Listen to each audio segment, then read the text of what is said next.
Bible study with Srujan సెగివ్ కార్యక్రమానికి స్వాగతం. ఈ కార్యక్రమంలో భాగంగా మనం మత్తయి శుభవార్తను గత కొద్ది రోజులుగా ధ్యానిస్తూ ఉన్నాము.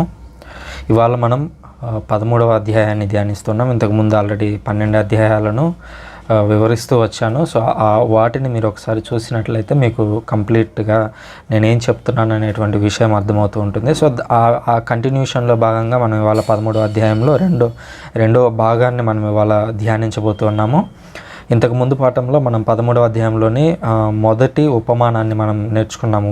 ఉపమానం అంటే ఏంటి, యేసుక్రీస్తు ఎలా ఆ ఉపమానాలను ఎగ్జాంపుల్గా తీసుకున్నాడు అనేటువంటి విషయాల గురించి చర్చించాము. అదేవిధంగా విత్తువాని యొక్క ఉపమానం గురించి కూడా ధ్యానించాము.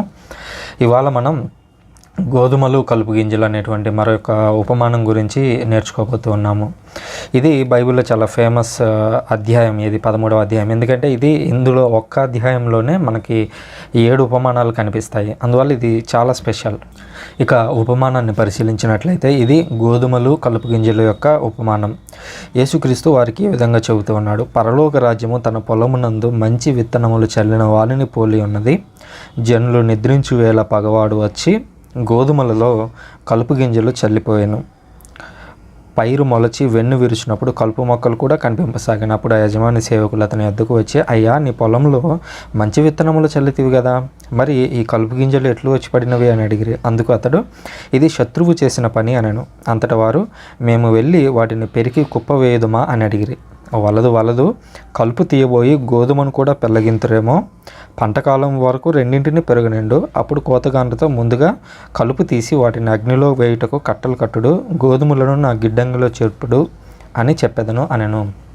సో ఇది ఇంకా స్ట్రైట్గా చెప్పాలంటే అసలు ఈ ఉపమానం అనేది మన గురించి, లేదా మనలో ఉన్నటువంటి లక్షణాల గురించి, అదేవిధంగా ఒక కలెక్టివ్ సమూహం, అది మనం చర్చ్గా రిఫర్ చేయొచ్చు ఇప్పుడు. సో ఒక సంఘం, ఒక చర్చ్, ఒక ఎక్లేషియా అనే దాంట్లో ఉన్నటువంటి వ్యక్తుల గురించి మాట్లాడుతూ ఉంది. ఎందుకనంటే యేసుక్రీస్తు ఈ 13, 14 అధ్యాయాల దగ్గర నుంచి కూడా శిష్యులకు అనేక విషయాలను వివరించడం ప్రారంభిస్తాడు. అప్పటి వరకు పబ్లిక్ మినిస్ట్రీలో యేసుక్రీస్తు హైలైట్ అవ్వడం చూస్తాము. 13 తర్వాత నుంచి గమనించినట్లయితే అందులో ఒక మేజర్ షిఫ్ట్ కనిపిస్తుంటుంది. ఏంటంటే శిష్యులకు తర్వాత బాధ్యతలు అప్పగించాలి కాబట్టి ఆయన శిష్యులను ప్రిపేర్ చేస్తూ ఉంటాడు. ఉదాహరణకు ఇంతకు ముందు మా అధ్యాయంలో మనం ఆల్రెడీ చర్చించాము. అదేమని యేసుక్రీస్తు శిష్యులకి శక్తినిచ్చి ప్రజలకు పంపించి ప్రజల్లో అద్భుతాలను చేయించడాన్ని మనం చూసాం. తద్వారా శిష్యులని మానసికంగాను అదేవిధంగా శారీరకంగాను ప్రిపేర్ చేస్తున్నాడు. అంతేకాకుండా ఒక చర్చ్ అనేది ఎలా ఉండబోతుంది అనేటువంటి విషయాలను కూడా ఇక్కడ ఇంక్లూడ్ చేసి వారికి నేర్పిస్తూ ఉన్నట్లుగా మనం అర్థం చేసుకోవచ్చు. ఇందులో అసలు విషయం ఏమిటంటే గోధుమలు ఉన్నాయి, గోధుమలను తీసుకుని వెళ్ళి విత్తనాలు చల్లుతూ ఉన్నారు, అవి గోధుమ పంట వస్తుంది. ఇది జనరల్గా మనకు తెలిసినటువంటి విషయం.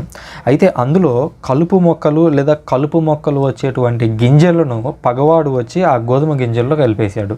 అప్పుడు ఏమైంది, రెండింటిని కలిపి చల్లుతారు. రెండింటిని కలిపి చల్లినప్పుడు రెండు కలిసి పెరుగుతూ ఉంటాయి. సో కలిసి పెరుగుతూ ఉన్నటువంటి క్రమంలో రెండు ఒకేలాగా కనిపిస్తూ ఉండడం చేత దేన్ని పెరికేయాలో, కలుపు మొక్కగా ఏది ఉంటుందో అర్థం కాదు. అందువల్ల ఆ శిష్యులు లేదా అందులో ఉన్నటువంటి సేవకులు యజమాని దగ్గరికి వచ్చి, అయ్యా, యాక్చువల్గా ఉన్నదైతే గోధుమలే, బట్ ఇక్కడ చూస్తే కలుపు మొక్కలు కూడా ఉన్నాయి, ఎట్లా వాటిని పెరిగి పారేయమంటారా అని ఆ యజమానుని అడిగితే ఆ యజమానుడు అంటూ ఉన్నాడు, ఏమని, మీరు వాటిని ఇప్పుడే పీకివేయవద్దు. ఎందుకనంటే మీరు వాటిని పీకిపోయి, అనగా ఆ కలుపు మొక్కలను పీకిపోయి అసలైనటువంటి ఒరిజినల్ గోధుమలను కూడా పెరిగి పారేస్తారేమో. అందువల్ల వాటి రెండింటిని కలిసి పెరగనివ్వండి. పంట అనేది పైరుకు వచ్చినప్పుడు, అది కట్ చేసేటువంటి కాలానికి వచ్చినప్పుడు, లేదా అది పక్వానికి వచ్చినప్పుడు ఏది ఒరిజినల్ ఏది డూప్లికేట్ అనేది మనకు అర్థమవుతుంది. సో అట్లా అర్థమైనప్పుడు దాన్ని తీసి పక్కన పడేద్దాము, దాన్ని కాల్చివేద్దాము అని యజమానుడు చెప్పినట్లుగా మనం చూస్తూ ఉన్నాము. దీనికి ఉపమానానికి అర్థాన్ని కూడా యేసుక్రీస్తు 36వ వచనం నుంచి 43వ వచనం వరకు చెప్పాడు. అందులో ఏమని చెప్పాడంటే, శిష్యులు వెళ్ళి గోధుమలు కలుపు గింజల యొక్క ఉపమానాన్ని వివరించమని అడిగాడు. ఇక్కడ బాగా అబ్జర్వ్ చేయాల్సినటువంటి విషయం ఏంటంటే శిష్యుల్లో ఉన్నటువంటి ఆసక్తి చూడండి. యేసుక్రీస్తు ఉపమానం చెప్పినప్పుడు మాకు అర్థమైనంత వరకు అర్థం చేసుకున్నాంలే అని వాళ్ళంతటితో వదిలేయలేదు. వాళ్ళు ఏం చేశారంటే, యేసు ఆ జనసమూహాలను వదిలి ఇంటికి వెళ్ళిన తర్వాత శిష్యులు ఆయనను సమీపించి గోధుమలు కలుపు గింజల యొక్క ఉపమానమును వివరింపము అని అడిగిరి. సో ఇక్కడ ఇప్పుడు మనం ఏదైనా సరే నేర్చుకోవాలి అని అంటే బైబిల్ రిలేటెడ్ కానివ్వండి లేదా ఏదైనా ఇతర ఏ సబ్జెక్ట్ అయినా సరే, మనం ఎప్పుడైతే ఒక సబ్జెక్ట్ లేదా ఒక టాపిక్ మీద ఆసక్తిని కలిగి ఉంటామో ఆ ఆసక్తి ద్వారా దాన్ని పెంపొందించుకోవాలి అని అంటే ఖచ్చితంగా దాని యొక్క ఎక్స్ప్లెనేషన్ వినడానికి ప్రయత్నించాలి, లేదా అందులో ఉన్నటువంటి అర్థం ఏంటి, అందులో ఉన్నటువంటి గూఢార్థం ఏంటి అనేటువంటి విషయాలను మనం లోతుగా తెలుసుకోవాలి. అలా తెలుసుకోవడానికి మనం ఎప్పుడు కూడా ప్రయత్నిస్తూ ఉండాలి. ఒకవేళ ఆ ప్రయత్నంలో మనం విఫలమైతే ఖచ్చితంగా అది మనకు అర్థం కాదనేటువంటి విషయాన్ని గుర్తించాలి. ఈ రోజుల్లో చాలామంది స్టూడెంట్స్, ప్రత్యేకించి పిల్లల్లో కూడా ఏమవుతుందంటే స్కూల్లోకి వెళ్తారు, స్కూల్లో వెళ్ళిన తర్వాత టీచర్ పాఠం చెప్తాడు, ఆ పాఠం చెప్పిన తర్వాత వాడికి డౌట్ వస్తుంది. డౌట్ వచ్చినప్పుడు లేచి టీచర్ని అడగాలంటే భయం. ఎందుకంటే టాప్గా ఉన్నటువంటి స్టూడెంట్స్ ఆల్రెడీ డైరెక్ట్గా భయం లేకుండా అడుగుతారు. బట్ ఎవరైతే వెనకబడి ఉంటారో వెనకబడి ఉన్నవాడికి డౌట్లు ఉంటాయి కదా. అంత పెద్ద టాపర్కే డౌట్ వచ్చినప్పుడు చిన్నపిల్లలకి డౌట్ రాకుండా అనగచ్చు. ఈ వెనకబడి ఎవరైతే ఉంటారో వాళ్ళకి డౌట్ రాకుండా ఉండటం అనేది అసాధ్యం. అంటిల్ అన్లెస్ వాళ్ళకి అసలు కంప్లీట్గా ఏ దగ్గర నుంచి మొదలుపెట్టి జెడ్ వరకు ఉంటే అసలు ఏ దగ్గర నుంచి అర్థం కాలేదనుకోండి, ఇంకా ఏ డౌట్ రాదు, ఏ సమస్య లేదు. బట్ వాళ్ళకి ఏ అర్థమైంది, బి అర్థమైంది, సి అర్థం కాలేదంటే వాళ్ళు లేచి డౌట్ అడగడానికి భయపడతారు. ఎందుకనంటే అడిగితే ఏమనుకుంటారు అనేటువంటి భయం అనేది వాళ్ళల్లో ఉంటుంది. అందువల్ల చిన్నప్పటి నుంచే మనం దాన్ని నేర్పించాలి. ఏమని పిల్లలకి, ఇదిగో నీకు ఏదైనా డౌట్ వచ్చినప్పుడు అయితే లేచి టీచర్ని అడుగు, లేదా మీ ఫ్రెండ్స్ని అడుగు, లేదా ఇంకొకరిని అడుగు, లేదా ఇంటికి వచ్చిన తర్వాత నన్ను అడుగు. ఇట్లా ఏదో ఒకటి మనం పిల్లలకి క్వశ్చన్ చేయడం అనేది నేర్పించాలి. క్వశ్చన్ చేయడం అనేది నేర్పించకపోతే భవిష్యత్తులో వారు క్వశ్చన్ అడగటానికి భయపడతారు ప్రతి విషయంలో కూడా. అట్లా భయపడినప్పుడు ఏమవుతుందంటే వాడు జీవితకాలం అజ్ఞానిగా మిగిలిపోతాడు. ఒక ఫేమస్ సేయింగ్ ఉంటుంది కదా, అదేంటంటే క్వశ్చన్ అడిగిన వాడు అప్పటికప్పుడు మాత్రమే తన అజ్ఞానాన్ని వ్యక్తం చేస్తాడు. అంటే ఇప్పుడు సృజన్ అనేవాడికి ఒక డౌట్ వచ్చింది. ఒక డౌట్ వచ్చినప్పుడు నేను అడిగాను అనుకోండి వేరే వాళ్ళని, అరే వీడికి ఇది కూడా తెలీదా అని, ఆ క్షణానికి వాళ్ళు అజ్ఞాని అని నన్ను ఫీల్ అవుతారేమో. బట్ నేను అది తెలుసుకున్న తర్వాత నేను అజ్ఞానిగా ఎప్పుడూ ఉండను. కానీ ఆ క్వశ్చన్ అడగడానికి భయపడిన వాడు ఆ ఆన్సర్ తెలిసేంత వరకు వాడు అదృష్టం బాగుంటే ఎవడో ఒకడు వచ్చి చెప్పాలి. అది ఒకవేళ తెలియకపోతే అప్పటి వరకు వాడు అజ్ఞానిగా మిగిలిపోతాడు. సో ఇక్కడ ఏమైందంటే శిష్యులు అజ్ఞానులుగా మిగిలిపోవట్లేదు. వాళ్ళకి డౌట్ వచ్చింది. గోధుమలు కలుపు గింజలు చూడడానికి చాలా సింపుల్గా ఉంది ఉపమానం, కానీ అది శిష్యులకు అర్థం కాలేదు. అర్థం కానప్పుడు వాళ్ళు యేసుక్రీస్తు దగ్గరకు వచ్చి అడిగారు. ఇంటికి వచ్చినప్పుడు యేసుక్రీస్తు దగ్గరకు వచ్చి అడిగినప్పుడు యేసుక్రీస్తు వాళ్ళకి స్ట్రైట్గా ఆన్సర్ చెప్పడం చూస్తున్నాం. అందుకు యేసు, మంచి విత్తనములను విత్తువాడు మనుష్య కుమారుడు, ఈ పొలము ప్రపంచము, మంచి విత్తనం అనగా రాజ్యమునకు వారసులు, కలుపు గింజలు దుష్టుని యొక్క సంతానము, వీటిని విత్తినవాడు శత్రువు, వాడు సైతాను, పంటకాలము అంత్యకాలము, కోతగాండ్రు దేవదూతలు, కలుపు మొక్కలు ఎట్లు ప్రోగు చేయబడి అగ్నిలో వేయబడునో అట్లే అంత్యకాలమందు జరుగును. మనుష్య కుమారుడు తన దూతలను పంపును, ఆయన రాజ్యం నుంచి పాపభూయిష్టములైన ఆటంకములు అన్నింటినీ దుష్టులను అందరిని ప్రోగు చేసి అగ్నిగుండంలో పడదోయరు. అచ్చట వారు ఏడ్చుచు పండ్లు కొరుకుచూ ఉందరు. అప్పుడు నీతిమంతులు తమ తండ్రి రాజ్యంలో సూర్యుని వలె ప్రకాశింతురు. వినుటకు వీణులు ఉన్నవారు గ్రహించునుగాక.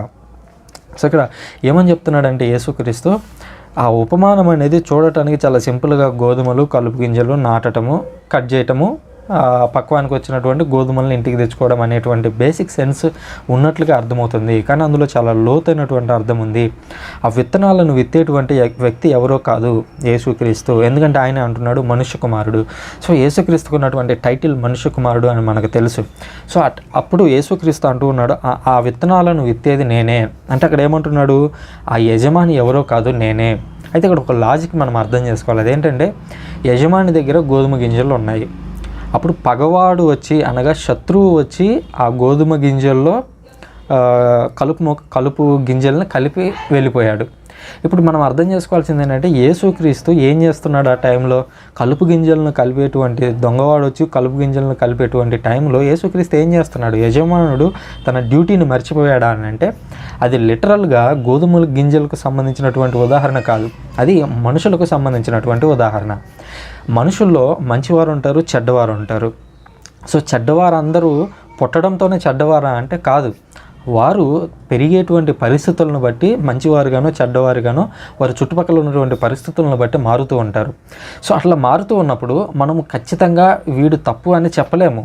ఇప్పుడు ఉదాహరణకి చూద్దాం, ఇప్పుడు ఆఫ్ఘనిస్తాన్లో జరుగుతున్నటువంటి తాజా పరిణామాలు ఉన్నాయి కాబట్టి ఆ కోణంలో నుంచి ఆలోచిద్దాం. ఇప్పుడు తాలిబన్లు ఆఫ్ఘనిస్తాన్ని ఆక్రమించుకున్నారు. తాలిబన్లు అనేవారు మొన్నటి వరకు ఉగ్రవాదులుగా ఉన్నారు, ఇప్పుడు దేశాలన్నీ మేబీ వాళ్ళని అధికారులుగా గుర్తిస్తారేమో ఇక. సో ఆ ఉగ్ర గుంపు లేదా మాజీ ఉగ్ర గుంపుకు చెందినటువంటి తాలిబన్స్ ఉన్నారు. ఆ తాలిబన్స్కు పుట్టేటువంటి పిల్లలు వారి కుటుంబంలో ఉన్నటువంటి ఆలోచనలు ఎలా ఉంటాయి? తమ తండ్రి అధికారాన్ని హస్తగతం చేసుకున్నాడు, ఈ విధంగా దేశాన్ని మేము పాలిస్తున్నామనేటువంటి భావనలో తాలిబన్లో ఉన్నారు. సరే, ఆ పిల్లలు పుట్టినప్పుడు వాళ్ళు ఎట్లా ఫీల్ అవుతారు? సో దీని తర్వాత వారసులం మేమే, ఎందుకంటే అక్కడ స్త్రీలకు ఎలాగో స్వేచ్ఛ లేదు, పాలించడానికి అర్హత లేదు అని కాదు, అర్హతను వీళ్ళు ఇవ్వట్లేదు.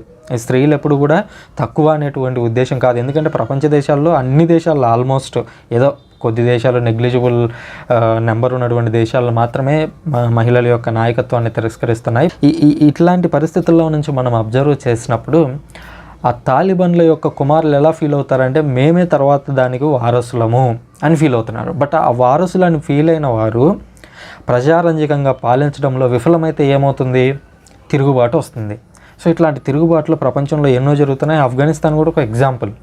సో ఇట్లా ఈ కోణంలో నుంచి ఆలోచించినప్పుడు ఎప్పుడైతే ఒక కరెక్ట్ ఎగ్జాంపుల్ అనేది ఉండదో అక్కడ నాయకత్వం అనేది విఫలమవుతుంది. సో ఈ కోణంలో నుంచి ఆలోచించినట్లయితే ఒక వ్యక్తి మంచివాడా చెడ్డవాడా అని తయారవడానికి ఆ చుట్టుపక్కల ఉన్నటువంటి సమాజం అనేది తోడ్పడుతుంది, కుటుంబంలో ఉన్నటువంటి పరిస్థితులు అనేవి కారణమవుతాయి అనేటువంటి విషయాన్ని గుర్తించాలి. ఒక దొంగ కొడుకున్నాడంటే వాడు చివరికి దొంగే అయ్యాడు అనుకోండి, వాడిని మనం తప్పు పట్టలేము, ఎందుకంటే ప్రతిరోజు రాత్రిపూట వాళ్ళ తండ్రి బయటికి వెళ్ళి దొంగతనం చేసుకొని రావడం చూస్తున్నాం. సో అట్లా చూసినప్పుడు ఆ వ్యక్తి అలాగే తయారవుతాడు. అందుకనే చూడండి, చాలా కుటుంబాల్లో తల్లిదండ్రులు అనేక రకమైనటువంటి చెడు అలవాట్లకు లోనై ఉంటారు. ఉదాహరణకు తండ్రి సిగరెట్లు తాగడం అయితేనేమి, సారాయి తాగడం అయితేనేమి, ఇట్లాంటి అలవాట్లు ఉంటాయి. ఆ చిన్నపిల్లవాడు చిన్నప్పటి నుంచి తండ్రిని అబ్జర్వ్ చేస్తుంటాడు. నేను ఎంతోమందిని చూశాను ఇలాగ, నా నిజ జీవితంలో ఎంతోమందిని చూశాను. కాబట్టి ఆ ఎగ్జాంపుల్ చెప్పడం చాలా సింపుల్, ఎందుకంటే మనం రోజువారీ జీవితంలో దాన్ని చూస్తూ ఉన్నాం.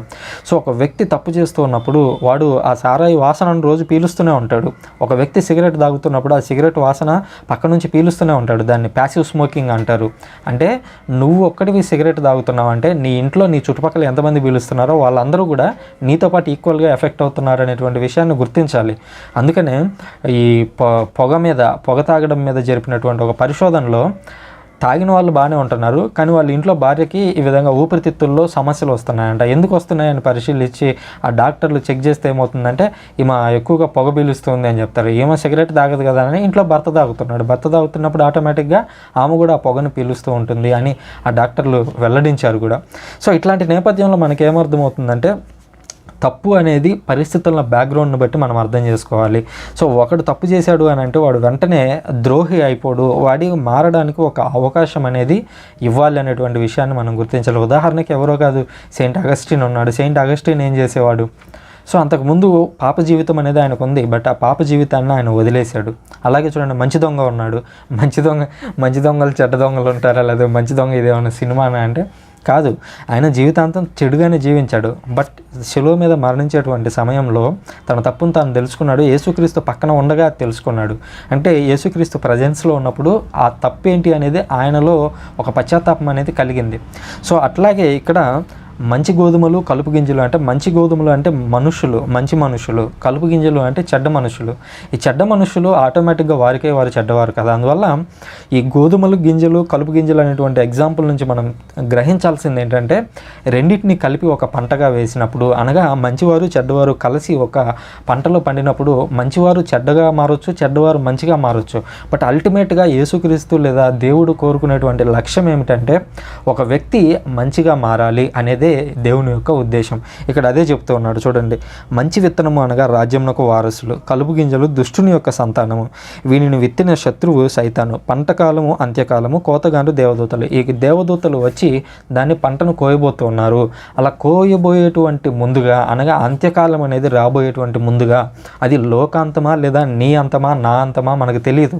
సో అల్టిమేట్గా ఏంటంటే మనం మారాలి. ఎలా మారాలి? మనం ఒక మంచి విత్తనంగా మారాలి. మేబీ ఈరోజు ఇప్పుడు సృజన అనేటువంటి వ్యక్తి మీకు చెబుతున్నాడు, నాకు ఒక గతం ఉండి ఆ గతంలో ఒక పెద్ద తాగుబోతాను అనుకోండి, నేను మారితే ఏమవుతాను? ఒక మంచి విత్తనాన్ని అవుతాను. అప్పటి వరకు ఎలా ఉన్నాను? ఒక కలుపు గింజగా ఉన్నాను.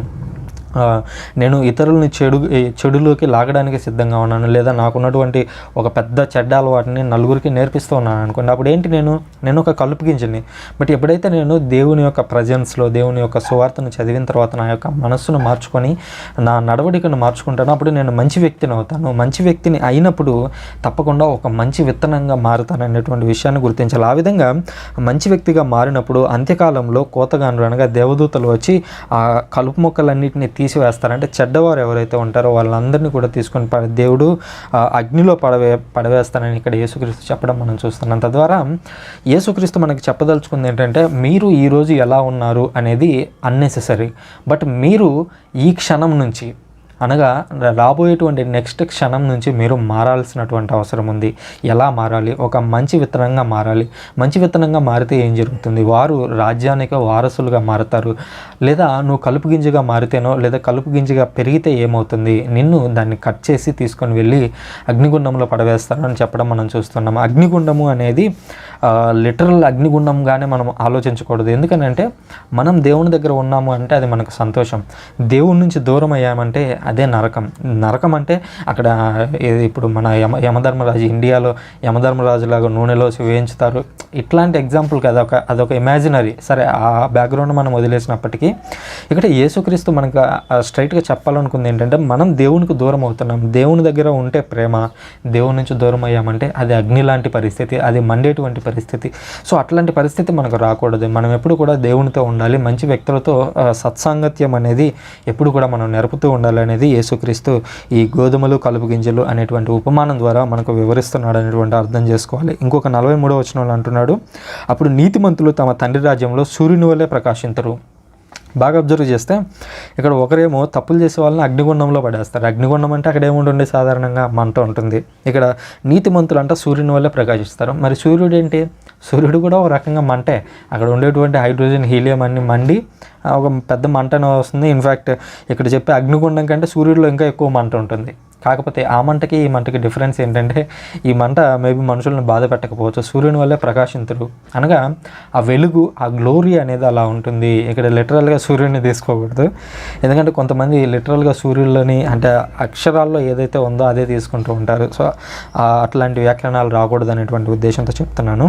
సూర్యుని వల్లే ప్రకాశించడం, ఇక్కడ ప్రకాశించడం అనేది కీలకం. సో మీరు లోకానికి వెలుగు వంటి వారు అని అంటే, వెలుగు సోర్స్ ఎప్పుడు మనం చూడం కదా. వెలుగు అని అంటే ఆ లైట్ అనేది ఎలా వస్తుంది, ఆ కిరణం అనేది ఎలా వస్తుంది అనే దాన్ని బట్టి చూస్తాం. సో అట్లాగే ఇక్కడ సూర్యుని వల్లే ప్రకాశించరు అంటే ఇక్కడ ప్రకాశించడం కీలకం. మనం ప్రకాశిస్తాము. దేవుని తర్వాత ఆయన కుమారులుగా అంతటి స్థాయిలో మనం ప్రకాశిస్తామనేటువంటి విషయాన్ని మనం ఇక్కడ గుర్తించాలి. ఇదే గోధుమలు కలుపు గింజల మొక్కలు అనేటువంటి ఉపమానం ద్వారా యేసుక్రీస్తు మనకు బోధిస్తున్నాడు. ఇంకొక ఉపమానం మనం చూసినట్లయితే 31వ వచనం 32వ వచనంలో ఇది ఉంది, చిన్నది ఆవగింజ ఉపమానం. ఈ ఆవగింజలాగే ఇది కూడా ఇంతే ఉంటుంది. ఆయన మరి ఒక ఉపమానంని ఆయన ఇట్లా చెప్పాను, పరలోక రాజ్యం పొలంలో నాటబడినటువంటి ఒక ఆవగింజను పోలి ఉన్నది. అన్ని విత్తనముల కంటే అది చిన్నదే అయినను పెరిగినప్పుడు అది పెద్ద గుగురై వృక్షమగును. దాని కొమ్మలలో పక్షులు వచ్చి గూళ్ళు కట్టుకొని నివసించును. ఇది సింపుల్ అంటే అక్కడ యేసుక్రీస్తు ఇజ్రాయెల్ దేశంలో ఉన్నాడు కాబట్టి దాన్ని ఎలాబరేట్ చేసి చెప్పాడు. కానీ మన ఇండియన్ టర్మ్స్లో మాట్లాడాలంటే మనం చిన్నప్పుడు చూసే ఉంటాం. మేమైతే చిన్నప్పుడు మేబీ 5th క్లాస్ అట్లా చిన్నగా వయసులో ఉన్నప్పుడు వర్షాలు పడినప్పుడు ఈ విత్తనాలు ఏమన్నా ఉంటే మొలకెత్తుతాయి అన్నమాట. ఉదాహరణకి మామిడి చెట్లు కానీ, ఈ చింత చెట్లు కానీ, ఇవి ఆ పల్లెటూర్లలో పెరుగుతూ ఉండేవి. మేము వాటిని వెతుక్కుంటూ వెళ్ళేవాళ్ళం. ఎక్కడైతే అవి పెరుగుతాయో వాటిని పెరిగి తీసుకొని వచ్చి మా స్కూల్ ఆవరణలో కానీ లేదా మా ఇంట్లో కానీ నాటుకునేవాళ్ళం. సో అట్లా ఒక లిటరల్ ఎగ్జాంపుల్, సింపుల్ ఎగ్జాంపుల్ ఏంటంటే, ఒక విత్తనాన్ని తీసుకొని వెళ్ళి భూమిలో నాటుతాము. సో అది పెరిగి పెద్దదవుతుంది. ఆ పెరిగి పెద్దదైనప్పుడు దాని నీడలో మనం కూర్చుంటాం. ఇది చిన్న ఉపమానం. దీని నుంచి మనం ఏం నేర్చుకోవాలి అనేది యేసుక్రీస్తు ఇక్కడ మెయిన్గా పాయింట్అవుట్ చేశాడు. ఎందుకనంటే ఉపమానం అనే దానికి అది ఎలాంటి అర్థం ఉండదు. ఇప్పుడు ఉదాహరణకు విత్తనాల ఉపమానం ఉంది. విత్తనాలు చల్లుకుంటూ వెళ్ళాడు, కొన్ని అక్కడ పడ్డాయి, కొన్ని ఇక్కడ పడ్డాయి, కొన్ని మొలవలేదు, ఒకటి మొలిచింది. ఇది ఉపమానం. బట్ ఉపమానంలో ఏం లేదు. అక్కడ ఉపమానం వెనుక యేసుక్రీస్తు చెప్పాలనుకున్నటువంటి అసలు ఉద్దేశం వేరు. సో ఇక్కడ కూడా అట్లాగే ఆలోచించాలి. ఇక్కడ ఏంటంటే ఉపమానంలో చెప్తూ పరలోక రాజ్యం గురించి మాట్లాడుతున్నాడు ఆయన. పరలోక రాజ్యం పొలంలో నాటబడిన ఒక ఆవగింజ. పరలోక రాజ్యం అనేది ఎప్పుడు కూడా సింపుల్గా చెప్పాలని అంటే ఈ రోజుల్లో మనం ప్రత్యేకించి క్రైస్తవులను ఎదురు చూస్తూ ఉంటాం చూడండి, సినిమాలలో లేదా ఇమేజెస్లో కొన్ని గూగుల్లో కొడితే వచ్చే ఇమేజెస్లో కొన్ని యేసుక్రీస్తు పైనుంచి పరిపాలన చేయడానికి కోట్లాది మంది దేవదూతలతో బయలుదేరి వస్తుంటే ఒక లార్జ్ పిక్చర్ 70 mm, ఇప్పుడు 70 mm సినిమాలు కూడా చిన్నవి అయిపోయినాయి, ఇంకా పెద్దది చెప్పలేము, 140 mm అనుకుందాం. సో అట్లా 140 mm స్థాయిలో వస్తున్నట్లుగా మనం ఊహించుకుంటాం. కానీ యేసుక్రీస్తు ఏమంటున్నాడు చూడండి, పరలోక రాజ్యం అనేది చాలా చిన్నది, ఆవగింజతో పోలుస్తున్నాడు. ఎందుకని ఆవగింజతో పోలుస్తున్నాడు? ఇది ఒక పెద్ద గింజ అంటే ఏది చెప్పాలి, ఉదాహరణకి మామిడికాయ ఏదైతే పెద్దగా ఉంటుంది గింజ, ఇంక అంతకుమించి పెద్దది నాకు తట్టట్లేదు ప్రస్తుతానికి. సో ఒక పెద్ద గింజతో పోల్చొచ్చు కదా, ఎందుకని ఆవగింజ మరి ఇంత దాంతో ఎందుకు పోల్చడం? ఒక మామిడి గింజతో పోల్చినా కూడా సుమారు ఈ సైజు అన్న వచ్చేది కదా అనేటువంటి ఆలోచన వస్తుంది. ఎందుకనంటే పరలోక రాజ్యం అనేది లిటరల్గా పైనుంచి మేఘాలతోనో యేసుక్రీస్తుతోనో ముడిపడి పైనుంచి కిందికి ఒక భూమి మీదకి భూమి మొత్తాన్ని కవర్ చేసేలాగా దిగొచ్చే ఒక లైట్ కాదు అది. పరలోక రాజ్యం అనేది విదిన్ మొదలవ్వాలి, అంటే అది నీలోను నాలోను మొదలవ్వాలి. సో నీలోను నాలోను అంటే ప్రపంచంలో 500 కోట్లు 600 కోట్లు 1000 కోట్లు ఉన్నారనుకుందాం జనాలు. 1000 కోట్లలో నువ్వు ఒక్కడివి అంటే ఎంత పర్సంటేజీ? అంటే ఒక గుమ్మడికాయని తీసుకుందాం, ఎంత ఉంది గుమ్మడికాయ, ఎంత ఉంది. ఆ గుమ్మడికాయ అనేది 500 కోట్ల మంది అనుకుంటే ఆ గుమ్మడికాయని 500 కోట్ల ముక్కలు చేస్తే ఒక్కో ముక్క ఎంత వస్తుంది? అసలు దాన్ని చేత్తో కూడా చూపించలేము, ఇంకా చాలా చిన్నది అవుతుంది అది. సో అట్లాగా పరలోక రాజ్యాన్ని యేసుక్రీస్తు ఎలా పోలుస్తున్నాడంటే ఒక చిన్న ఆవగింజతో పోలుస్తున్నాడు. ఎందుకనంటే పరలోక రాజ్యం అనేది నీలో ప్రారంభం అవ్వాలి, అది నాలో ప్రారంభం అవ్వాలి. నా దగ్గర నుంచి ప్రారంభమై నేను మారినప్పుడు నా చుట్టూ పరలోక రాజ్యం అనేది అలుముకుంటుంది. ఈ విధంగా నాలో ప్రారంభమైనప్పుడు నేను నా ఒక్కడితో ఆపనది, నేను నా ఇంట్లో వాళ్ళకి చెప్తాను, ఈ విధంగా చూస్తున్నటువంటి మీకు చెప్తాను, లేదా ఇండైరెక్ట్గా నా బాడీ లాంగ్వేజ్ ద్వారా, నా బిహేవియర్ ద్వారా ఇంకొక 10 మందికి లేదా ఒక 100 మందికి, నా స్థాయిని బట్టి కొన్ని 100 మందిని 1000 మందిని 1,00,000 మందిని ఇంకా కోట్ల మందిని కూడా ప్రభావితం చేసేటువంటి అవకాశం ఉండొచ్చు.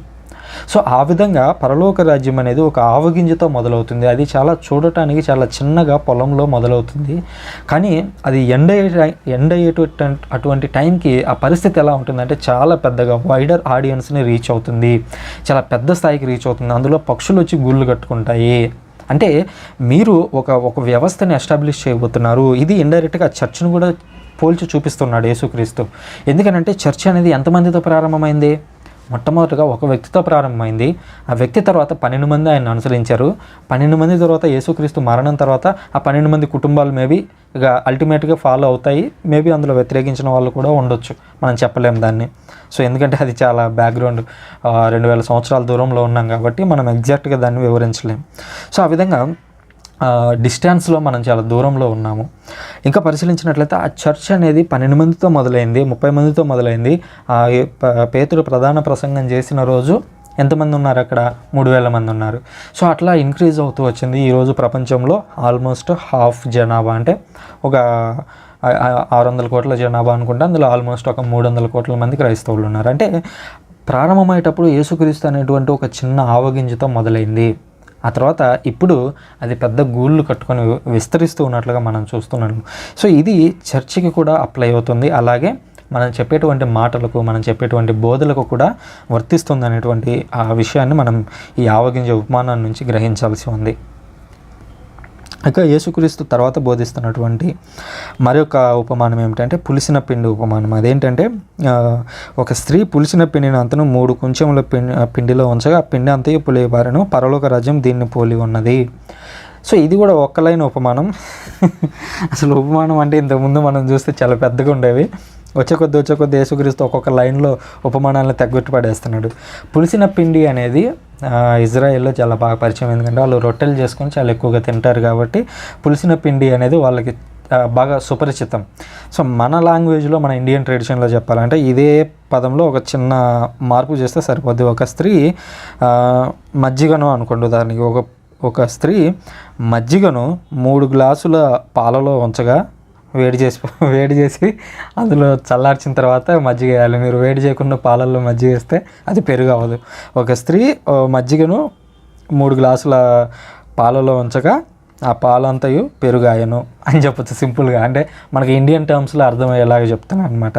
సో ఒక పిండి అనేది ఎగ్జాంపుల్గా తీసుకొని ఆ పిండిని పులిసినటువంటి పిండిని తీసుకొని పిండిలో కలిపితే పిండి అంతా ఎలా పులిసిపోతుందో, అట్లాగే మజ్జిగని తీసుకొని వెళ్ళి ఆ వేడి చేసి చల్లార్చినటువంటి పాలలో వేస్తే ఆ పాలంతా కూడా పెరిగి ఎలా అవుతుందో, సో పరలోక రాజ్యం దాని పోలి ఉంది.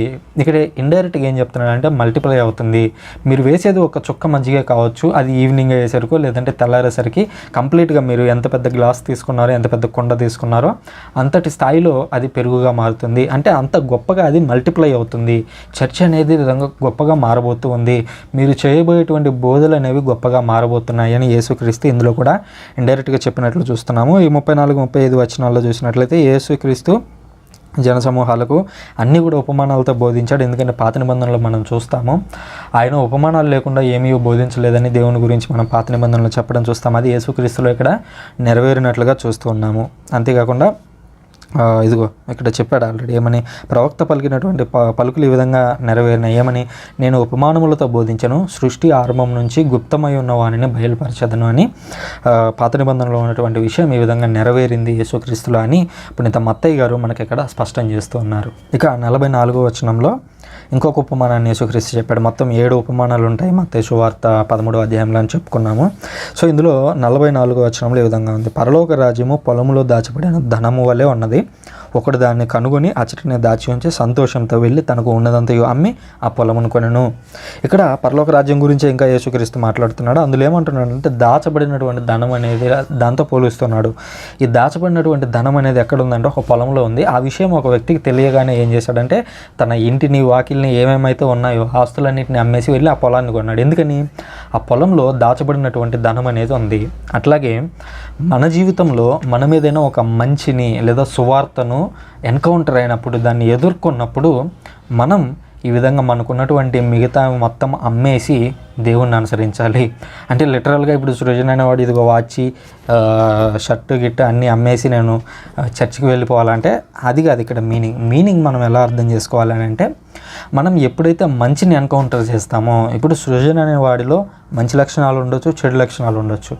బట్ ఎప్పుడైతే మనం బయట చోట లేదా ఇట్లాంటి ఒక పుస్తకంలో, బైబిల్లో లేదా ఇంకా ఏ పుస్తకమైనా కావచ్చు, మనకు మంచిని బోధించేటువంటి ఏ పుస్తకమైనా కావచ్చు, సో అట్లాంటి పుస్తకంలో ఒక మంచి అనేది ఎక్కడైతే ఉందో లేదా దేవుని రాజ్యం అనేది ఎక్కడైతే ఉందో ఆ రాజ్యాన్ని మనం స్వతంత్రించుకోవాలి అని అంటే నీకు ఉన్న దేన్నైనా సరే వదులుకోవడానికి సిద్ధమవ్వాలి. సో దీనికోసం ఎంతోమంది, ఇప్పుడు బైబిల్ని ఎగ్జాంపుల్గా తీసుకుని ఎంతోమందిని చెప్పొచ్చు. ఎందుకంటే సెయింట్స్ ఎంతోమంది తమ జీవితాలను త్యాగం చేసేసారు. ఇప్పుడు ఫాదర్లు సిస్టర్లు చూసినట్లయితే వాళ్ళు పెళ్లి చేసుకోకుండా జీవితాన్ని త్యాగం చేస్తూ ఉన్నారు. గృహస్థ క్రైస్తవులు కూడా వారు తమకు ఉన్న దాంట్లో ఎంతో కొంత తీసుకుని వెళ్ళి చర్చికి ఇస్తూ ఉన్నారు. సో వాటితోనే కదా ఈరోజు చర్చి ఫాదర్లు సిస్టర్లు తమ జీవితాలను వెళ్ళి త్యాగం చేశారు. బట్ ప్రజలందరూ కూడా ఎంతో కొంత తోచినంత సాయం అందిస్తూ ఉండడం వల్లే చర్చ్ అనేటువంటి ఆ ప్రపంచంలోనే అతిపెద్ద ఆర్గనైజేషన్ రన్ అవుతుంది. సో అట్లా రన్ అవ్వడానికి కారణం ఎవరంటే మళ్ళీ తిరిగి వచ్చేసరికి గృహస్థ క్రైస్తవులు. సో ఆ విధంగా మనం ఆలోచించినట్లయితే ఇవ్వడానికి ఎవరైనా కూడా సిద్ధమవుతున్నారు. అది ఎంత ఇస్తున్నారు అనేది సెకండరీ. ఇక్కడ మనం అర్థం చేసుకోవాల్సింది ఏంటంటే తనకు ఉన్నదంతయు అమ్మి ఆ పొలాన్ని కొన్నాడు. ఎందుకనంటే ఆ పొలం విలువైంది కాబట్టి. సో అట్లాగే ఏదైనా విలువైంది మనకు కనిపించినప్పుడు, విలువైంది అంటే మీరు ఎప్పుడు కూడా డబ్బు కోణంలో నుంచే చూడొద్దు. విలువైంది అంటే ఇప్పుడు సృజన్లో ఒక తప్పుడు ఆలోచన లేదా ఒక తప్పుడు అలవాటు అనేది ఉందనుకోండి, నేను దానికి కాంట్రాస్ట్గా ఇంకొక వ్యక్తిలో ఒక మంచి గుణాన్ని చూశాను అనుకోండి, నా దగ్గర ఉన్నది వేస్ట్ గుణం కాబట్టి నేను దాన్ని వదిలేసి అనగా దాన్ని అమ్మేసి ఆ మంచి గుణాన్ని నేను కొనాలి. ఆ వ్యక్తితో నేను మాట్లాడడం నేర్చుకోవాలి, ఆ వ్యక్తితో నేను స్నేహం చేయడం నేర్చుకోవాలి. తద్వారా అప్పుడు అతనిలో ఉన్నటువంటి ఆ మంచి గుణాన్ని నేను స్వతంత్రించుకుంటాను అనేటువంటి ఉద్దేశంలో యేసుక్రీస్తు ఇక్కడ చెప్తున్నాడు. ఇది కూడా పరలోక రాజ్యానికి వర్తిస్తుంది. ఏ విధంగా వర్తిస్తుంది? ఇప్పటి వరకు నువ్వు ఏ రాజ్యంలో ఉన్నావో మనకు తెలియదు. ఎందుకంటే పరలోక రాజ్యము అనేది అల్టిమేట్గా ఒక మంచి రాజ్యము. ఏదైతే దేవుడు కోరుకున్నాడో, ఏ లక్షణాలు అయితే దానికి ఉండాలని కోరుకున్నాడో అట్లాంటి లక్షణాలు ఉన్నటువంటి రాజ్యంలోకి నువ్వు వెళ్ళాలి. అలా వెళ్ళాలంటే నీలో ఉన్నటువంటి చెడు గుణాలను వదిలేయాలి. నీలో ఉన్నటువంటి మంచి గుణాలను ప్రకాశింపజేయడం ద్వారా పరలోక రాజ్యానికి పరలోక రాజ్యం అనేటువంటి స్టేటస్ని నువ్వు తీసుకురావగలవు. ఎందుకంటే ఆ పరలోక రాజ్యం అనేది అల్టిమేట్గా మన మీద డిపెండ్ అయ్యి ఉంది. మనం మంచిగా ఉంటే అది పరలోక రాజ్యం అవుతుంది, మనం చెడుగా ఉంటే మేబీ అది నరకరాజ్యం అనేటువంటి పదం ఎక్కడ కాయిన్ అవ్వలేదు కానీ బైబిల్లో, నేను జస్ట్ చెప్తాను అది నరకరాజ్యం అవుతుంది. సో అట్లా కాకుండా మనలో ఉన్నటువంటి మంచిని రేడియేట్ చేయాలి అనేటువంటి విషయాన్ని యేసుక్రీస్తు ఈ ఉపమానం ద్వారా బోధిస్తున్నాడు. ఇంకా 45వ వచనం చూసినట్లయితే ఇది కూడా ఇంకొక ఉపమానం. ఇంకా నువ్వు పరలోక రాజ్యం ఆణిముత్యములు వెతుకు వర్తకుని వలె ఉన్నది. ఆ వర్తకుడు ఒక విలువైన ముత్యమును కనుగొని వెళ్ళి తనకున్నదంతా అమ్మి దానిని కొనెను. ఇది సేమ్ ఎగ్జాంపుల్, రెండు కూడా ఒకే లైన్లో ఉంటాయి. మేబీ రెండు సిమిలర్ అని కూడా చెప్పొచ్చు, జస్ట్ పదాలు మారినాయి అంతే. సో అక్కడ పొలంలో అతనికి ధనం దొరికింది, ఇక్కడ ఒక మంచి వర్తకుడి వద్ద ఒక ముత్యం ఉంది. సో ఇప్పుడు ఈ రోజుల్లో మోసం చేయడం చూస్తాను చూడండి, ఏ విధంగా ఒక ముత్యం అనేది దొరికింది నీకు, నువ్వు వెళ్ళి ఒక వ్యక్తికి అమ్మాలన్నప్పుడు దాన్ని చూసి అది ఒరిజినలే, బట్ అతను చూసి ఏమంటాడు, ఇది అంత విలువ చేయదండి, నేను దీనికి 2,000 ఇవ్వగలను, మీరు 10,000 ఎక్స్పెక్ట్ చేసి వస్తారు. అటు 2,000 అంటాడు, దాని విలువ 20,000 50,000 ఉండొచ్చు. బట్ అల్టిమేట్గా వాడు ఏం చేస్తున్నాడు, మోసం చేయడానికి ట్రై చేస్తున్నాడు. సో ఇక్కడ వర్తకుడు అంటే ఎవరు, బాగా ఇతరులకి నష్టం చేకూర్చైనా సరే నేను పొందాలి అనేటువంటి ఆశ ఉన్నటువంటి వాడు. అట్లాంటి వాడు ఏం చేశాడంట, తనకు ఉన్నదంతా అమ్మి ఒక ముత్యం కోసం మొత్తం అమ్మేసి ఆ ముత్యాన్ని కొన్నాడు. ఎందుకంటే ఆ ముత్యం అనేది దీనికంటే విలువైంది. సో మీరు కూడా అట్లాగే ఉండాలి. మీరు అన్ని విషయాల నుంచి చెడుని స్వీకరించే గుణం ఉన్నవారై ఉండొచ్చు, ఏది ఒక వర్తకునిలాగా. అట్లనే నేను వర్తకులందరినీ అట్లా అంటున్నానని కాదు, జనరల్ ఎగ్జాంపుల్ చెప్తున్నాను. సో అట్లా మనకు ఏదైతే ఉందో, అనగా మనలో ఏవైతే చెడు క్వాలిటీస్ ఉన్నాయో వాటన్నిటిని వదిలేసి మంచిని చేపట్టడం ద్వారా, మంచి అనేటువంటి దానిని కొనడం ద్వారా, దేంతో కొనాలంటే నువ్వు బయటకు వెళ్ళి ఎక్కడో లక్షలు తెచ్చుకొని కొనాలి అనేటువంటి ఉద్దేశం కాదు. నీలో ఉన్నటువంటి చెడు గుణాలను వదిలేయటమే నువ్వు కొనడం. సో అట్లా వదిలేసి నువ్వు మంచివి కొన్నప్పుడు అప్పుడు ఏమవుతుందంటే పరలోక రాజ్యం అనేది అక్కడ ఎస్టాబ్లిష్ అవుతుంది. ఇంకా 47వ వచనంలో ఇంకొక ఎగ్జాంపుల్ చెప్తున్నాడు. ఇంకా నువ్వు పరలోక రాజ్యం సముద్రంలో వేయబడి అన్ని విధములైన చేపలు పట్టిన వలను పోలి ఉన్నది. వల నిండినప్పుడు దాన్ని ఒడ్డునకు లాగి అచ్చట కూర్చుని మంచి చేపలను బుట్టలో వేసి పనికిరాని వాటిని పారవేయుదురు, అట్నే అంత్యకాలం అందును జరుగును. సో ఇది సిమిలర్, ఏది ఈ గోధుమలు కలుపు గింజలకి ఉదాహరణకి చాలా ఉంటుందన్నమాట, దగ్గరగా ఉంటుంది. ఏ విధంగా సముద్రంలో మీరు చేపలు పడుతూ ఉన్నప్పుడు సముద్రంలో వలలో పడినటువంటి చేపలన్నింటినీ తీసుకుని వెళ్ళి పడవలో వేస్తారు. అక్కడ మీరు కూర్చొని ఏది ఉంచాలి ఏది పడేయాలని ఏరుకోరు. బట్ ఎప్పుడైతే మీరు ఒడ్డుకు వస్తారో, ఒడ్డుకు వచ్చిన తర్వాత కొన్ని చేపలు విలువైనవి ఉంటాయి, కొన్ని చేపలు విలువ లేనివి ఉంటాయి. సో మీరు విలువైన చేప కోసం ఎదుగుతుంటే ఏం చేస్తారు, ఆ మిగిలినవన్నీ కూడా పడేయడం ప్రారంభిస్తారు. ఇప్పుడు నేను ఒక డాక్యుమెంట్ కోసం వెతుకుతూ ఉన్నాను అనుకోండి, అక్కడ ఒక 50 పేపర్లు ఉన్నాయి, 50 పేపర్లో నాకు ఉపయోగపడేవి 2 or 3 ఆ డాక్యుమెంట్స్, ఆ మిగిలినవన్నీ కూడా ఉపయోగం లేనివి. అప్పుడు నేనేం చేస్తాను, ఒక్కొక్క పేపర్ లాగి పడేస్తూ ఉంటాను. ఎందుకని, ఆ పేపర్ ఎక్కడ ఉందని వెతుకుతూ ఉంటాను. సో నాకు కావాల్సినటువంటి పేపర్ దొరికినప్పుడు దాన్ని తీసి పక్కన పెడతాను. సో అట్లాగే ఇక్కడ ఈ చేపల ఎగ్జాంపుల్లో యేసుక్రీస్తు పరలోక రాజ్యం గురించి అదే చెప్తున్నాడు. సో ఎవరైతే మంచి వ్యక్తులై ఉంటారో, మంచి గుణాలను కలిగి ఉంటారో వారందరూ కూడా పడవలోనే ఉంటారు, పడవలోనే ఉండి వారికి పరలోక రాజ్యం అనేది అనుగ్రహించబడుతుంది, పరలోకం అనేది అనుగ్రహించబడుతూ ఉంటుంది. కానీ ఎవరైతే చెడ్డ వ్యక్తులు ఉంటారో, ఎవరైతే పనికిరాని వ్యక్తులు ఉంటారో వారిని అగ్నిగుండంలో పడవేదురు అని చెప్పి మళ్ళీ ఈ దేవదూతల గురించి, అనగా ఈ దేవదూతలు వచ్చి వారిని పడేస్తారు అని మనం ఈ విధంగా గోధుమలు కలుపు గింజంలో ఏ విధంగా అయితే చూసామో ఎగ్జాంపుల్. సో అదే ఇక్కడ కూడా అదే ఇమేజరీ ఇక్కడ కూడా ఉంది, దాన్ని మనం చూస్తున్నాం. ఆ తర్వాత 51వ వచనంలో చూసినట్లయితే వీటన్నిటిని మీరు గ్రహించుతారా అని యేసు అడిగాను. అవును అని వారు సమాధానం ఇచ్చిరి. ఆయన పరలోక రాజ్యమునకు శిక్షణ పొందిన ప్రతి ధర్మశాస్త్ర బోధకుడు తన కోశాగారం నుంచి నూతన పురాతన వస్తువులను వెలికి తెచ్చు ఇంటి యజమానుని పోలి ఉన్నాడు అనెను. సో యేసుక్రీస్తు వాళ్ళని అడుగుతున్నాడు అల్టిమేట్గా, అనగా మొదట శిష్యులు వచ్చి యేసుక్రీస్తుని అడిగారు, ఏమని, ప్రభు ఇది మాకు అర్థం కాలేదు, మాకు ఎక్స్ప్లెయిన్ చేస్తావా అని అడిగారు. ఆ తర్వాత యేసుక్రీస్తు తిరిగి వారిని అడుగుతున్నాడు. అన్ని ఎగ్జాంపుల్స్ అన్నీ ఇచ్చిన తర్వాత తిరిగి వాళ్ళని అడుగుతున్నారు, వీటిని మీరు గ్రహించారా? ఎందుకనంటే గ్రహించడం ఇక్కడ ఇంపార్టెంట్. వినడం అందరూ అంటారు, చర్చికి వెళ్తారు, చర్చికి వెళ్ళి కూర్చొని గంటలు కూర్చొని చెప్పిందల్లా వింటారు, ఎప్పుడు వాక్యం పెట్టుకొని టీవీలో వింటూనే ఉంటారు. బట్ వాళ్ళకి వాక్యం తెలుసా అంటే లేదు. ఎందుకని, వారు వింటున్నారు, దట్స్ ఫైన్, నేను వాళ్ళు వినట్లేదు అనట్లేదు. సో వారు వింటున్నారు కానీ వాళ్ళు దాన్ని గ్రహించట్లేదు. అదే యేసుక్రీస్తు ఇంకో ఎగ్జాంపుల్లో కూడా అంటాడు కదా, సో వారు ఎంతగా విన్నను వారు గ్రహించడం లేదు అని అన్నట్లుగా మనం ఇక్కడ అదే చూస్తున్నాం. యేసుక్రీస్తు చెప్తే చాలామంది అర్థం చేసుకోలేకపోయారు. ఎవరు, ధర్మశాస్త్ర బోధకులు కావచ్చు, శాస్త్రులు, పరిసయ్యులు, వాళ్ళందరూ కూడా యేసుక్రీస్తు చెప్పేదాన్ని అర్థం చేసుకోలేకపోయారు, గ్రహించలేకపోయారు, జస్ట్ వింటున్నారు వాళ్ళు కూడా. కానీ ఇక్కడ శిష్యులు గ్రహించినట్లుగా మనం చూస్తున్నాం. అంతేకాకుండా ఇంకా యేసుక్రీస్తు అంటూ ఉన్నాడు, ఎవరైతే విన్న తర్వాత దాన్ని గ్రహించగలరో వారు ఎలా ఉంటారంటే కోశాగారం నుంచి నూతన పురాతన వస్తువులను వెలికి తీసేవాడు. అనగా పాత నిబంధనలో అనేక రకాలైనటువంటి ప్రవచనాలు ఉంటాయి, ఆ ప్రవచనాలను బయటికి తీసుకొని రాగలిగే వాళ్ళు కావాలి. సో అట్లా తీసుకొని రాగలిగే వ్యక్తులుగా ఎవరు ఉంటారంటే గ్రహించిన వాళ్ళు ఉంటారు. సో నూతన వస్తువులను పురాతన వస్తువులను వెలికి తెచ్చు ఇంటి యజమాని పోలి ఉన్నాడు. ఇక్కడ ఇంటి యజమానుడు అనేటువంటి ఉదాహరణతో పోలుస్తూ యేసుక్రీస్తు ధర్మశాస్త్రం గురించి, ఈ పాత నిబంధన గురించి మాట్లాడుతున్నాడు. సో మీరు దీన్ని బాగా విన్నట్లయితే నేను మాట్లాడేటువంటి మాటలన్నీ కూడా, ఈ ఉపమానాలన్నీ కూడా పాత నిబంధన నుంచి తీసుకుంటున్నాను. పాత నిబంధనలో ఉన్నటువంటి అనేక ప్రవచనాలను నెరవేర్చడానికి నేను వచ్చాననేటువంటి విషయాన్ని మీరు గ్రహిస్తారు అని శిష్యులకు ఇండైరెక్ట్గా చెప్తున్నాడు అనేటువంటి విషయాన్ని మనం ఇక్కడ గుర్తించాలి. ఆ తర్వాత మనం చూసినట్లయితే నజరేతురులో నిరాదరణ అని 53వ వచనం నుంచి 58వ వచనం వరకు ఉంది. ఇక్కడ చూద్దాం ఒకసారి. యేసు ఈ ఉపమానంలో ముగించి అటు నుంచి వెడలి పట్టణమును చేరెను. అచట ప్రార్థనా మందిరంలో ఉపదేశించుండగా ప్రజలు ఆశ్చర్యచకితులై, ఇతనికి ఈ జ్ఞానము అద్భుత శక్తి ఎచట నుంచి లభించినది అని అనుకునేరి. ఇతడు వడ్రంగి కుమారుడు కాడా? ఇతని తల్లి మరియమ్మ కాదా? యాకోబు, యోసేపు, సీమోను, యూదాలు ఇతని సోదరులు కారా? ఇతని సోదరీమణులు అందరూ మనతో లేరా? అట్లయినా ఇవన్నీ ఇతడు ఎట్లు పొందెను అని ఆయనను తృణీకరించిరి. అప్పుడు యేసు వారితో, ప్రవక్త స్వదేశమందును స్వగృహమందును తప్ప మరెందును సన్మానింపబడకపోడు అని పలికెను. ఆ ప్రజల అవిశ్వాసం వలన ఆయన అచట ఎక్కువగా అద్భుతములను చేయలేదు.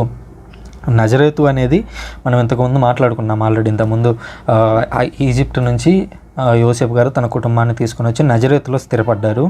సో ఆ నజరేతులోనే యేసుక్రీస్తు పెరిగి పెద్దవాడై చివరికి అనేక ప్రాంతాలు తిరుగుతూ నజరేతుకు కూడా వచ్చాడు. నజరేతులో బోధిస్తూ ఉన్నాడు, ప్రజలతో మాట్లాడుతున్నటువంటి క్రమంలో ప్రజలు అంటున్నారు, ఇతడికి ఇంత జ్ఞానము అద్భుత శక్తి ఎచ్చట నుంచి లభించింది? ఇతడు వడ్రంగి కుమారుడు కాడా? ఇతని తల్లి మరియమ్మ కాదా? యాకోబు, యోసేపు, సీమోను, యూదాలు ఇతని సోదరులు కాదా? ఇతని సోదరీమణులు అందరూ మన మధ్యలో లేరా?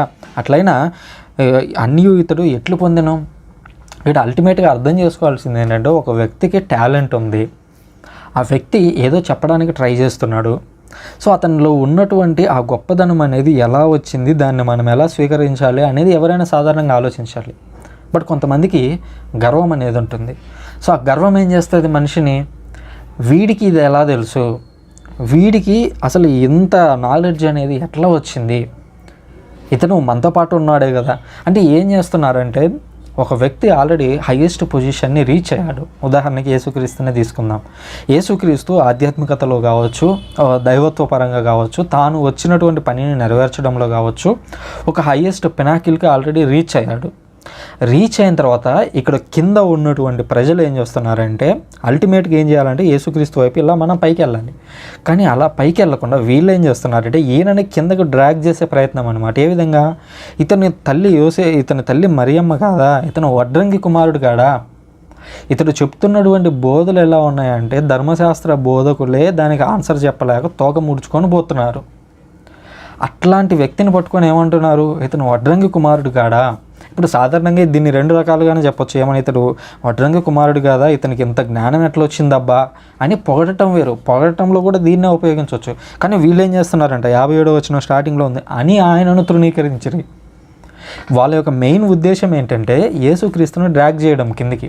ఇతను వడ్రంగి కుమారుడు కదా, ఇతను మరియమ్మ కుమారుడు కదా, ఇతనికి ఈ సోదరులందరూ వీళ్ళు మన మధ్యలోనే ఉన్నారు కదా, వీళ్ళు ఎట్లా పుట్టారో ఎట్లా పెరిగారో మనకు తెలుసు కదా, మరి ఈయనకి అంత జ్ఞానం ఎట్లా వచ్చింది అని డ్రాగ్ చేసేటువంటి ప్రయత్నం చేస్తున్నారు. ఈ రోజుల్లో మనలో కూడా ఇట్లాంటి లక్షణాలు చాలా ఉంటాయి. ఒక వ్యక్తి పైకి వెళ్ళాడు అని అంటే అతను ఏ రకంగానైనా వెళ్ళుండొచ్చు. ఒకటి చెడు మార్గంలో వెళ్ళుండొచ్చు, రెండు మంచి మార్గంలో వెళ్ళుండొచ్చు. మంచి మార్గంలో చదువుకొని, లేదా చాలా కష్టపడి, రాజకీయాల్లో అయితే చాలా కష్టపడి అబద్ధాలు అంటేనే నాకు నవ్వు వస్తుంది. ఎందుకంటే రాజకీయ నాయకులు అందరూ ఆల్మోస్ట్ అబద్ధాలు చెప్పాల్సిందే. ఎందుకంటే వాళ్ళ అబద్ధాలు చెప్పాల్సిన పరిస్థితుల్లోకి మనమే తోసేస్తాం వాళ్ళని.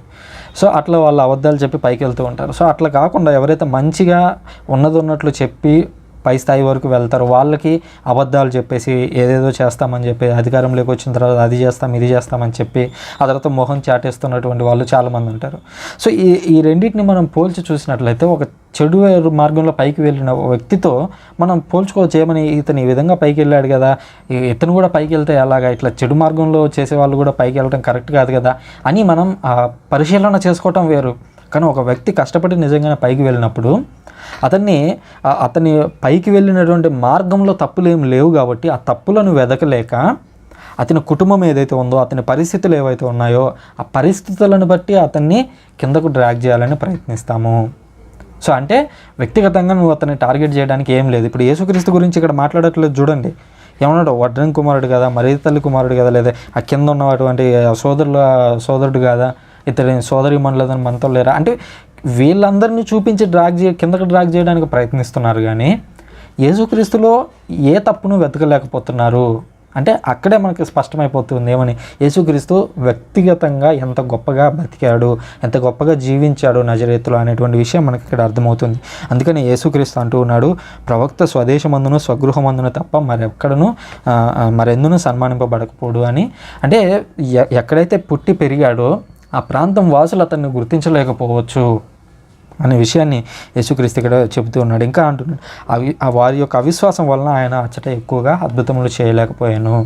మన జీవితంలో అద్భుతాలు కావాలి, లేదా మన జీవితంలో దేవుణ్ణి అనుసరించడానికి మార్గాలు కావాలి అని అంటే నువ్వు ఒక సూపర్ న్యాచురల్ ఫెయిత్ అంటాం చూడండి, అంటే ఇది జరుగుతుంది అని నమ్మి తీరాలి.